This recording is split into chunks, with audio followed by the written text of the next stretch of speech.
Welcome to St. Louis on the Air. I'm Don Marsh. There is a tendency by many to write off young black kids who are often brought into the world with two strikes against them. Writer journalist Sylvester Brown, the former Post-Dispatch columnist, thinks instead about their potential. He sees it in at-risk youth, as outlined in his new book, When We Listen, Recognizing the Potential of Urban Youth. Sylvester Brown joins me in studio. Great to see you again. You too, Don. Thank you so much for having me on. You've really made it a project in your post-column life to work with youngsters, haven't you? I have. What's the incentive and the motive there? You know, it's kind of by accident than design. After I left the Post, I went to work for Tavis Smiley on his book company. While there, I met a lot of black thinkers, and I became disappointed with the fact that they were talking the talk, but they were waiting for Obama to do the walk. And I thought there must be something that we could do together. So I came back to St. Louis, and I started a program. Obama had a federal program called the Federal Food Financing Initiative.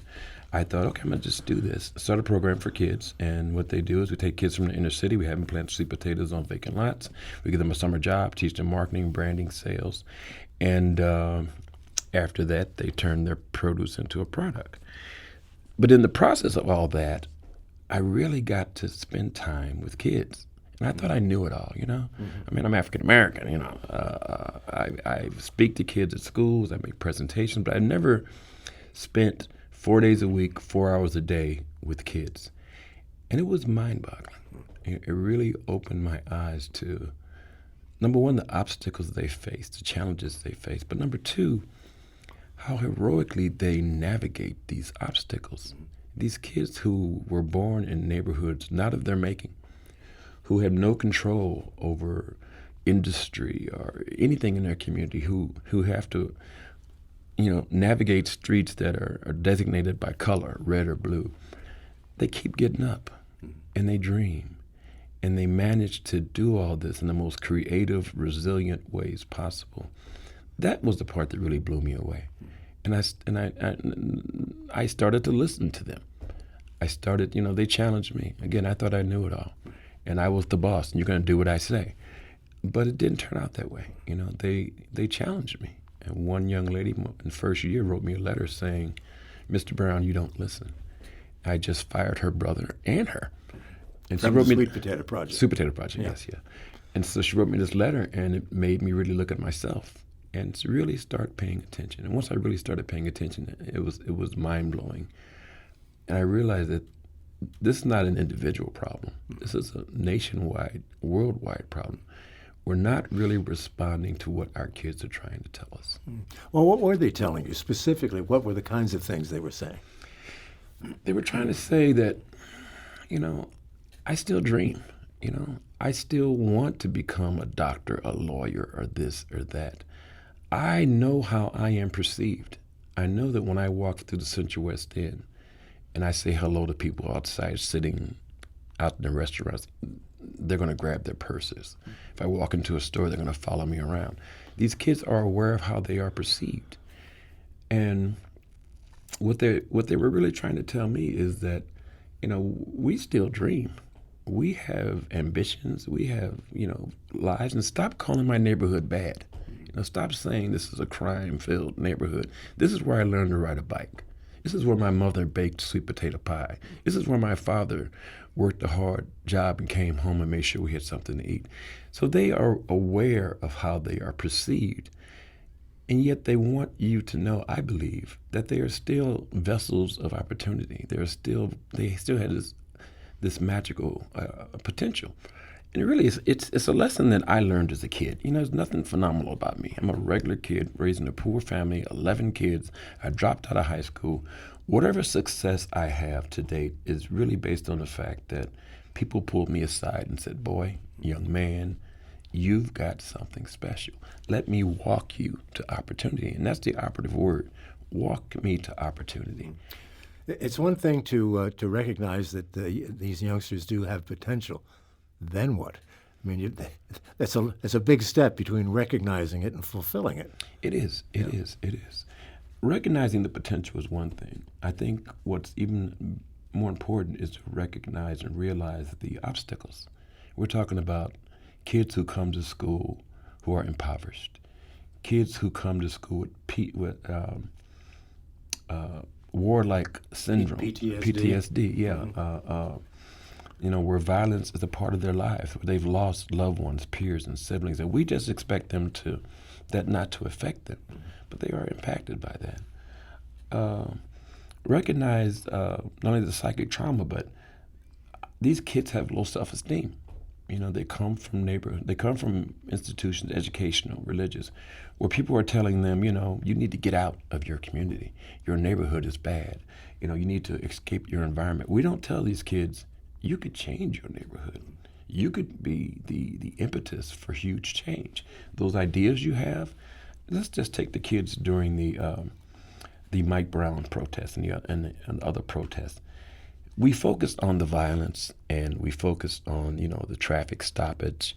What we didn't look at is the creativity and the resiliency and the fact that they dared believe that they could change the world.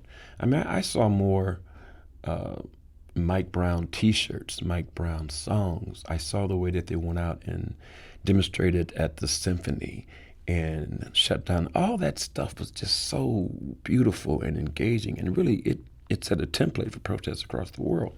So I just think we need to refigure how we look at these kids and say, okay, you're here. You're doing this. You're taking 15 cents and making it out of $1. You're navigating a public transportation system that is woefully lacking. How do we take all these strengths that you have and find ways to make them better, not only for you and your family, but for the community? So I think if we listen and if we invest in these kids, we can have future entrepreneurs. Well, that's what you're doing with the Sweet Potato Project. Yeah. And I hate to put it this way, but it's a characteristic that is cited a lot. A lot of young people in the inner city these days are dealing drugs. And that's a very entrepreneurial skill in some ways. So that's not the way to become an entrepreneur, but it does show an ability and a talent for selling things, if you will. Exactly. Yeah. Again, by no means am I saying that the majority of African American kids or urban kids sell drugs. No, I'm not saying that either. No, I don't think you are. They don't. But they are aware that that is a viable economic alternative. Those are the people who have the nice cars and the nice clothes and seem to have money. So they are aware that there is that economic reality. We need to show them that there are other economic realities. We need to take a hard look at North St. Louis and ask the kids what sells. And that's what we do. Take them around to different neighborhoods and they see that there are payday lenders and there are liquor stores and there are fast food restaurants and there are auto repair stores, there are rent-to-own stores. There's gold in them thar hills, to quote, the Beverly Hillbillies. We just need to show kids how to apply their inherent talents to their current situation with the hope that they could move that into other areas. And if you look at a lot of today's rappers, they're doing that. Who is we? You say we have to do this and we have to do. Who's we? The we, as I call them in the book, is the caring and concerned. If you really care about these kids, if you are connected with these kids through nonprofit agencies, through education, through religion, we're the ones who are going to have to make the change. There's another we I talk of, and that is the African American community. We have turned our kids over to broken systems, a broken educational system, a broken economic system, a broken criminal justice system. These systems are not going to correct themselves, and we can't wait another 30, 20 years. So we have to realize that the onus of change is on us. These are our children. Everybody should be concerned. Everybody should be involved. But the onus of change and responsibility, I think, is on African Americans. We've got to be the ones to be creative. We've got to want to be courageous. We've got to be the ones that go in and create different programs that address the myriad of challenges that our kids face. Nobody's going to do that for us. One of the things that comes out on this program a lot is particularly with regard to the urban poor and young black kids and poor people in general is that they're essentially invisible to everybody else. Yeah. It takes a Michael Brown incident and what followed that for the visibility to increase a little bit. Right. We have, quote, conversations, then we stop talking and go right back to where we were. Right. This has got to be discouraging to these kids to see that happened. We're right back where we started. It is, and like I write in the book, these kids are aware. They know how they are perceived. They know that a lot of their educators don't really have faith in them. We'll tell them, well, college is not for you. Why don't you go get a job here? Why don't you go to trade school? Why don't you do this? Your community is doomed. Why don't you get out of it? I'm sorry, I forgot the second part of your question. This is a bad interview moment. No, just talking about how the invisibility of the kids in the neighborhoods and the poor people in general are, not only in urban settings but in rural settings as well. People kind of put them off to the side. You're absolutely right. And if we look at the kids from Marjorie Stoneman Douglas School, Parkland. They were called crisis actors. They were called stooges for the Democrats. They were thoroughly disparaged and demeaned. But those kids were on the ball. They were sharp and they had something to say. In fact, those kids were a part of the myriad of millennials who really helped dictate the outcome of the 2018 midterm elections. So that potential is there if we just activate and ignite these kids and really validate that, you got something to bring to our society. That's one thing I do with the Sweet Potato Project. I put the onus of change on the kids. You don't like what you see in your communities, you could change it. You could be the one that creates jobs for your peers and for your siblings. You could be the one who can buy these broken down homes and purchases available vacant lots and turn them into productive gardens. You could change the trajectory of your community. I think a lot of them are surprised by that. I don't think we talk to them in that way. We don't tell them that they got the power to change because they make the problem so overwhelming. We're talking with Sylvester Brown. He's the former columnist for the Post-Dispatch. Now he's the guy behind the Sweet Potato Project here in the city of St. Louis and the author of a brand new book. It's called When We Listen, Recognizing the Potential of Urban Youth. That's what we're talking about. If you'd like to be a part of this conversation, we'd love to have you. Give us a call at 382-8255. That's 382-TALK. Send us an email to talk@stlpublicradio.org or send us a tweet at STL on air. What thoughts do you have about the way we react to and the way we perceive the urban poor, particularly young black kids in the city of St. Louis? Give us a call. We'll be back in a moment. This is St. Louis on the Air on St. Louis Public Radio, 90.7 KWMU. Support comes from the Missouri Forest Products Association. Missouri produces wood pallets, railroad ties, white oak barrels, hardwood floors, and more. Details on the variety of products made in the state are at choosewood.com. Now back to our conversation with Sylvester Brown. Sylvester, what kind of success stories do you have in the work that you've been doing for the last several years? Do you have any examples you could give me of kids who have turned it around and overcome the obstacles we're talking about? Yeah, I can give you a couple examples. It's not really about turning it around. It's about they already have the skill and they already have the talent. It's just about directing and helping them. I have a young man back in 2012. I had to give the kids an assignment to create a jingle for the Sweet Potato Project, a theme song. And two young men they actually wrote the lyrics. I mean, they did very professional about it. They wrote the lyrics, they did the sound and all that stuff. And the kids put out a really nice theme song. It was a rap-based theme song. Well, this young man now is his livelihood is selling beats. He makes beats, he makes music, and he makes videos, and his name is Mike King. He's on Facebook. He's one of the young people who already had that gift, though. And I can't take credit for what he had. He already had it. I have a young lady who started her own food catering business. Last year we were planting and we had her come out. She bought us these little boxes of food. I don't know how she's going to make money with it because she actually delivers to all these people. But I'm very proud of her. I'm proud of her for trying. So I got a lot of examples of young people who are doing that sort of thing. And again, I take no credit for them. I am blessed, I think, to be a part of their journey. And there's others, and they may not have started their own business, but they're working. A couple of them are mothers, but they're really good, strong mothers. So it's those little things, seeing young men and young women, not going to prison. Success to me is just you are still out here. You're still, You're still working, you're still dreaming, you're still striving, and you're making mistakes. I love that. So many mistakes I made in my career, but they all led to where I am right now. It seems to me like you're talking about some sort of a super mentoring program, in the sense that all of these kids really need somebody to take an interest in them. Yeah, I like that word you use, super mentoring, because it's not that. What amazes me about my project didn't take that much. I've had some knuckleheads. I mean, straight up kids who were headed for prison, kids who threatened to body slam me. But it didn't take that much to turn them around. Number one is just talking to them. Let me give you a graphic example. We had these kids in, I think it's 2014, 3 brothers. We called them the Dread Brothers. And they were sharp, especially the oldest one. I had people tell me, this kid is brilliant. He said, Mr. Brown, you're the first one who ever told me I'm smart.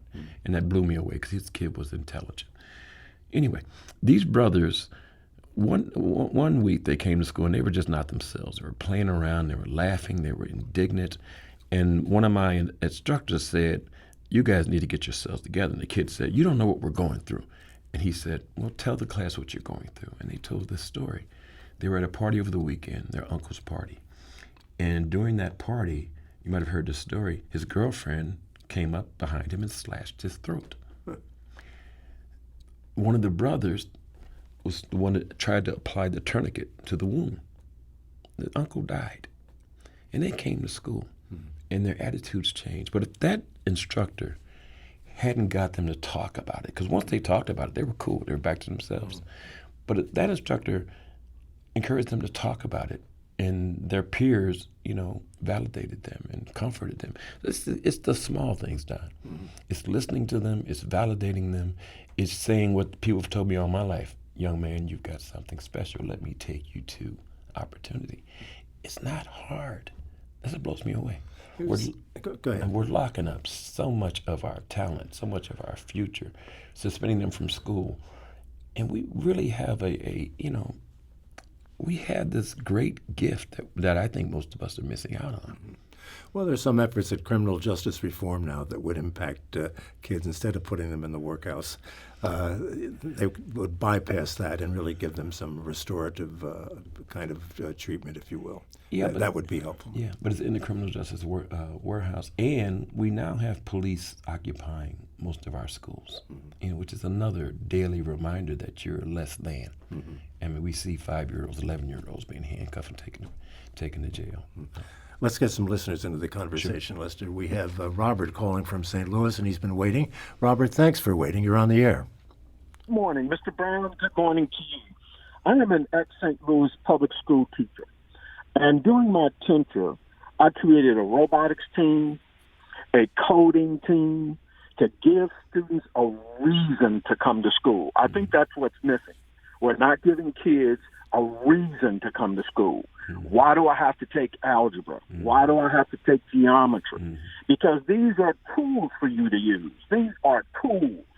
So unless we change our attitude and give our students a reason to come to school, we're going to have the same failures over and over again. Thank you. Thank you. A great comment, and he's absolutely right. I dropped out of high school. It just didn't apply to me. I was worried about how I was going to get a car, get an apartment, and live. We have kids. We give them 2 hours to come up with a marketing campaign that includes the product, how you're going to sell it, and a commercial. And they do it. And it amazed me with the ideas that they do. We had some kids come up with an idea I thought was kind of silly at first. It was an eye color changing candy. And they presented it. I happened to have a chemist in class that day, and he was sat in the back of the room with his mouth agape. He said, I have a colleague who's right now working on an eye color changing pill. And here these kids are from the inner city who had the same a multi-billion-dollar concept in 2 hours. Incredible. It is incredible. Yeah. Let's take another call. Elad, I think, is the way the name is pronounced. Elad, is that you? This is me. Thanks so much, Don. I appreciate it. And Sylvester, thank you so much for everything. I've had a chance to see the Sweet Potato Project in all of its glory for some time, and it's wonderful. So thank you so much for continuing all the work you're doing, Sylvester. Thank you. And yeah, it's wonderful. And I've had a chance to work with kids, and that's how, Sylvester and I have gotten a chance to overlap too.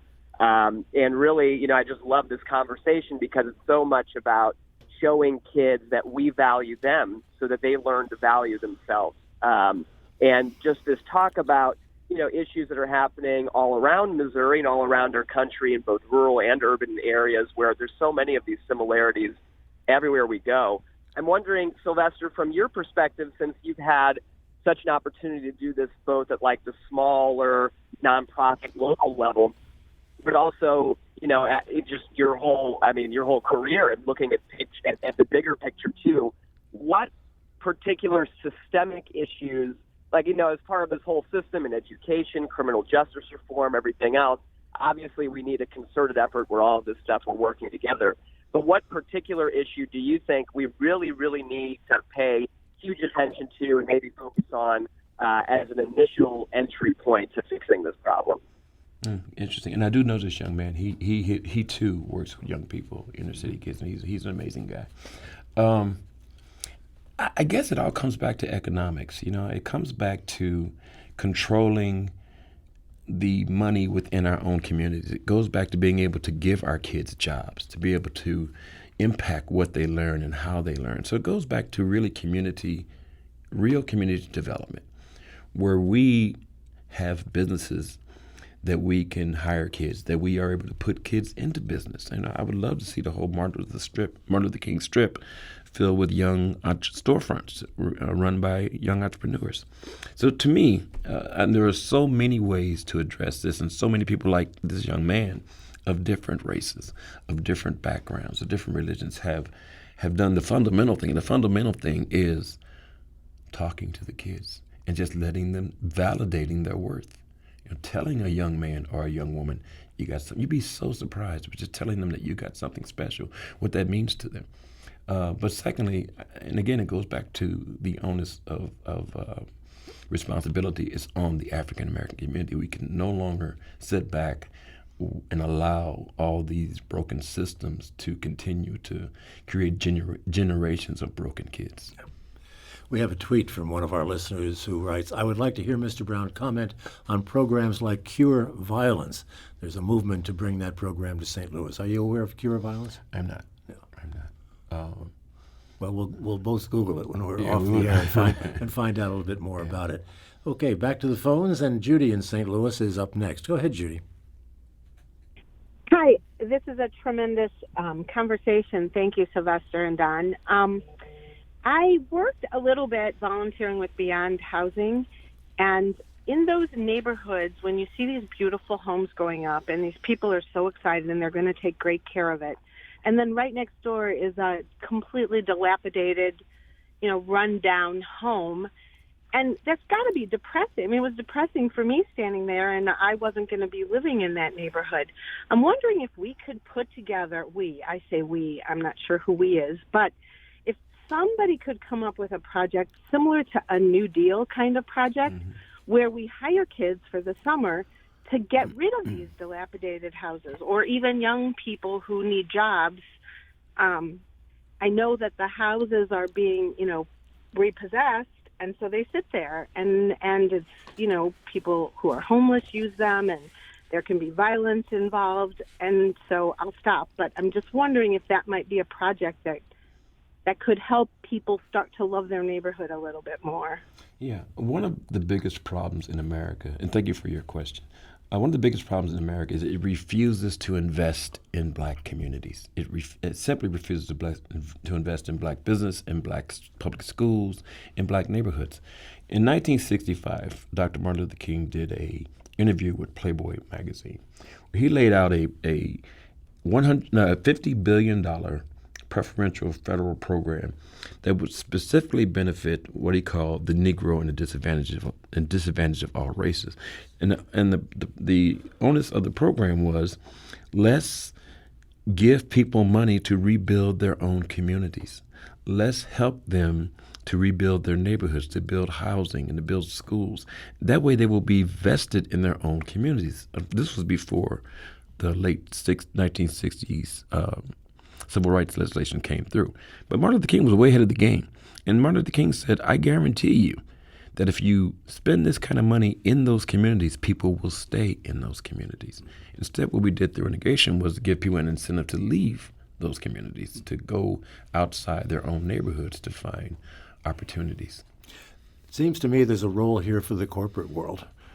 I mean, they're going to need employees in the future. They're going to need ideas and creativity in the future that they might invest in this. Yeah, I think that programs like mine, programs where we teach kids to be self-reliant, teach kids to generate their own money, teach kids to own their own land, is something that not only the corporate world should invest in, but the entertainment world. All these rappers, and I break this down in the book, we have rappers like Drake, like Jay-Z, even Biggie Smalls back in the day. They're all were talking about ownership and having your own. Jay-Z's 444 album really stressed this whole issue of buying your neighborhood. So imagine if there was a national movement where we stress do-for-self economics. Buying, Queen Latifah has a $14 million affordable housing project she's just kicking off. That's what I'm talking about, listening to these young people, because they're on the ball. So imagine if that became a national motto, something that not only corporations could buy into, rappers could buy into, other philanthropic individuals can buy into, but African Americans set the agenda, and they make sure that African Americans are invested in wanting to build and stay and prosper in their own neighborhoods. I think our crack production staff has been on the ball here, and we have a definition, an explanation about what Cure Violence is. Okay. Cure Violence is a program that understands violence as a health issue, believes individuals and communities can change for the better, and aims to reduce violence globally using disease control and behavior change methods. That's very important. Bruce Franks, State Representative Bruce Franks, passed a bill that dealt with trauma education. And so hats off to him, because now in public schools, they'll be able to institute this and have some government funding to do that. So yeah, we need to look at this whole PTSD issue and realize it's real. We have kids who are walking the streets who are dealing with this trauma, who are going to school dealing with this trauma. We have the hunger issue. I used to get angry at the kids, because when we go visit businesses and go out, they like, Mr. Brown, they're going to have breakfast, they're going to feed. I'm like, nobody's going to feed you. I pay you, buy your own food. But I realized these kids were actually hungry, man. Yeah. That during the school year, the most nutritious meal they get is at school, breakfast and lunch. So they were actually hungry. So I had to listen and start making adjustments. So we buy snacks and yada, yada, yada. We did a program on that. It's called Food Insecurity. I call it hunger. But just last week. It's certainly a significant problem. One quick question before we have to wrap it up. What about the role of media in all of this? We're both media critters. Yeah. I think the media should reflect the country, and we should try to show a different attitude, and we should show the results of kids that we invest in.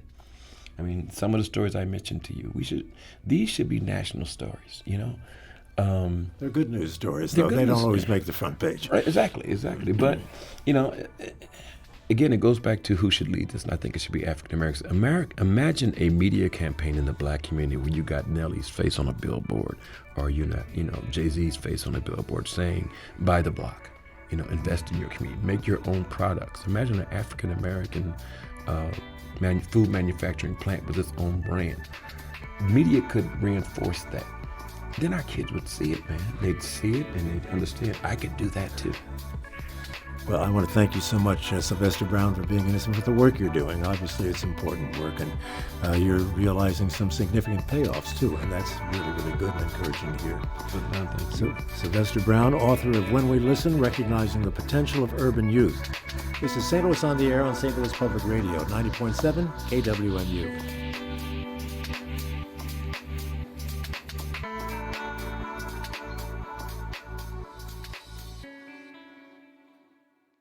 Support comes from the Missouri Forest Products Association. Missouri produces wood pallets, railroad ties, white oak barrels, hardwood floors, and more. Details on the variety of products made in the state are at choosewood.com.